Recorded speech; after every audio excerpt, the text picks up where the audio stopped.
এই মাসকে আরবিতে বলা হয় শাবান। কি বলা হয়? সবাই বলেন, কি বলা হয়? শাবান। শাবানের এক অর্থ হচ্ছে একত্রিত হওয়া। শাবান এই শব্দের একটা অর্থ হলো একত্রিত হওয়া। আমরা এই মাসের মধ্যে একত্রিত হই কখন? লাইলাতুল বারাতের রজনীতে। ছোট বড়, ধনী গরিব সবাই সারাদিন দিনের কাজ কর্ম ছেড়ে আমরা সবাই দলে দলে আল্লাহর দরবারে মসজিদে চলে যাই। এলাকার ছোট বড় সবাই আমরা মসজিদে সমবেত হই, আল্লাহর দরবারে একত্রিত হয়ে চোখের পানি ছেড়ে ছেড়ে আমরা আল্লাহর দরবারে, মওলার দরবারে কান্নাকাটি করি। এজন্য এই রাত হলো একত্রিত হওয়ার রাত। এই মাসের নাম রাখা হয়েছে শাবান। আরবি 12 মাস, এক একটা মাস এক এক রকম, ভিন্ন ভিন্ন নাম। প্রত্যেকটা মাস মুহররম থেকে শুরু করে সফর, রবিউল আউয়াল, রবিউল সানি, জামাদিউল আউয়াল, জামাদিউল সানি, রজব, শাবান, রমাদান, শাওয়াল, জিলকদ, জিলহজ। এই প্রত্যেকটা নামের পিছনে, মাস নাম রাখার পিছনে এক একটা হিকমত, এক একটা উদ্দেশ্য। কেন মুহররম রেখেছেন আল্লাহ, কেন রবিউল আউয়াল মাস নামকরণ করেছেন? চাইলে অন্য একটা রাখতে পারতো। এই মাসকে আল্লাহ কেন শাবান নাম রেখেছেন? এজন্য প্রত্যেকটা নাম রাখার পিছনে মহান আল্লাহ রব্বুল ইজ্জতের এক একটা উদ্দেশ্য রয়েছে। কথা বলেন, ঠিক না বেটি? এই মাসের শাবানের একটা অর্থ হলো একত্রিত হওয়া, আবার আরেকটি অর্থ শাবান অর্থ হচ্ছে বৃদ্ধি হওয়া, বেড়ে যাওয়া, পরিতৃপ্তি লাভ করা। পরিতৃপ্তি বলেন না, পরিতৃপ্তি। একটা হলো বৃদ্ধি হওয়া, বেড়ে যাওয়া, আরেকটা হলো পরিতৃপ্তি লাভ করা। তৃপ্তি বুঝেন তো? স্বাদ, স্বাদ। গরমের মাঝে প্রচুর গরম পড়তেছে, সেখানে যদি একটু ঠান্ডা পানি পাই অন্তরটা ঠান্ডা হয়ে যায়, ঠিক না বেটি? সেখানে যদি একটু শরবত পাই, সারাদিন বান্দা রোজা রেখেছে, জিহ্বা শুকায় গেছে, ইফতার সামনে আছে, মনে মনে বলতেছে আহা আজি এত হরান, এন অরান লাভ দে। ঠান্ডা পানিও আছে সামনে, শরবতও আছে, এরপরও বান্দা আল্লাহকে ভয় করে ওই পানি খাচ্ছে না। এটাকে বলা হয় তাকওয়া, এটাকে বলা হয় আল্লাহর ভয়। যখন ইফতারের টাইম হয়, যখন ঠান্ডা পানি, শরবত, বিভিন্ন শরবত যখন আমরা খাই, আমাদের একটা প্রশান্তি, একটা তৃপ্তি, স্বাদ, অন্তর শীতল হয়ে যায়, ঠিক না বেটি? তো এই জন্য কিন্তু আল্লাহ বলেছেন শাবান এই মাসটি হলো বান্দা তোমাদের জন্য বৃদ্ধির মাস এবং পরিতৃপ্তি লাভের মাস। আল্লাহ এটা কেমন একটু বলেন না?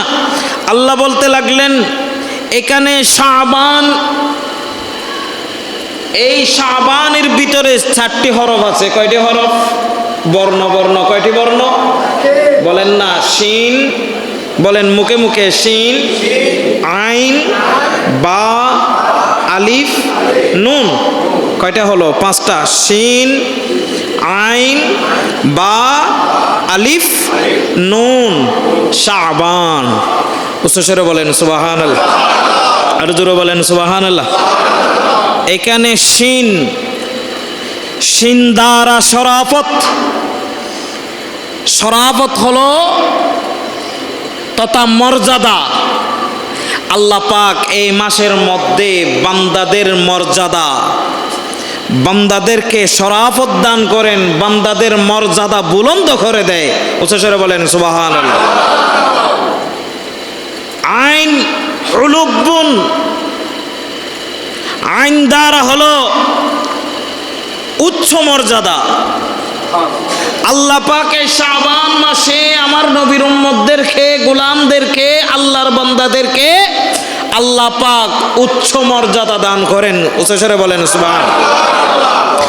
এরপরে বা দ্বারা হলো বিররুন, বিররুন অর্থ নেকি। আল্লাহর বান্দারা এই মাসের মধ্যে নফল রোজা রাখবে, নামাজ পড়বে, লাইলাতুল বারাতের রজনীতে নফল নামাজ ইবাদত করবে, বেশি বেশি কোরআন তেলাওয়াত করবে।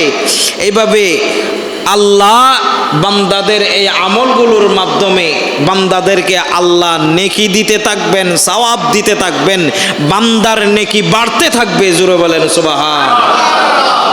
এরপরে এইগুলা যখন করবে বান্দা, শাবান মাসে কোরআন তেলাওয়াত করবে, নামাজ পড়বে, দান খায়রাত সাদাকা করবে, এইগুলার মাধ্যমে যখন শাবান মাসকে বান্দা যখন কাটাবে, আল্লাহ বললেন এইগুলা যদি তোমরা পালন করো, এরপরে আল্লাহ বলতে লাগলেন উলফত, আমি আল্লাহ এগুলা পালন করার মাধ্যমে আমি আল্লাহ তোমাদেরকে ভালোবেসে ফেলবো, ভালোবেসে তোমাদেরকে আমি সমস্ত জীবনের সমস্ত গুনাহগুলো আমি তুমি মাফ করে দিব। জোরে বলেন। এজন্য শাবান বা আলিফ দ্বারা হলো উলফত। আল্লাহ পাক বান্দাদেরকে ভালোবাসার মাস, আমার নবীর উম্মতদেরকে ভালোবাসার মাস। আল্লাহ কখন ভালোবাসবা? আল্লাহ বলে বান্দারে আমি লাইলাতুল বারাত একটা রজনী দিয়েছি, ওই রাতের মধ্যে এক ফোঁটা চোখের পানি ফেললে, আমার কদমে এসে সিজদা দিলে, রুকু দিলে, ওই এক রাতের ভিতরে সমস্ত গুনাহ মাফ করে মাসুম বানাই দিব। জোরে আরো জোরে বলেন না সুবহানাল্লাহ। এরপর হলো নুন, শাবান, নুন দ্বারা হলো নূর। আল্লাহ পাক বলতে লাগলেন এই মাসের মধ্যে যখন বান্দা কোরআন তেলাওয়াত, দান খায়রাত সাদাকা, ইবাদত বন্দেগী, নফল রোজা এগুলা যখন করবা, আমি তো লাইলাতুল বারাতের রজনীতে তোমাকে মাফ করবই করব, এবং তোমার অন্তরকে, তোমার সিনাকে আমি নূর দ্বারা একেবারে পরিষ্কার পরিচ্ছন্ন করে দিব। জোরে বলেন সুবহানাল্লাহ। আরো জোরে বলেন সুবহানাল্লাহ। এই জন্য আমার নবী হাদিসে বলেছেন, যে ব্যক্তি এই মাসে যথাযথ ইবাদত বন্দেগী করবে, যথাযথ ইবাদত বন্দেগী করবে, সে ওই ব্যক্তি, ওই উম্মত উক্ত পাঁচটি বস্তু লাভ করে ধন্য হবে। উচ্চস্বরে বলেন সুবহানাল্লাহ। এই পাঁচটি মর্যাদা আল্লাহ স্পেশাল শাবান মাসে ইবাদত গুজারকারীর জন্য, রুকু সিজদা আদায়কারীর জন্য, নামাজের জন্য, ইবাদত যারা যারা করবে, এই মাসের যারা ইজ্জত করবে, তাদের জন্য আল্লাহ পাক এই পাঁচটা নিয়ামত স্পেশাল দান করবেন। জোরে বলি সুবহানাল্লাহ।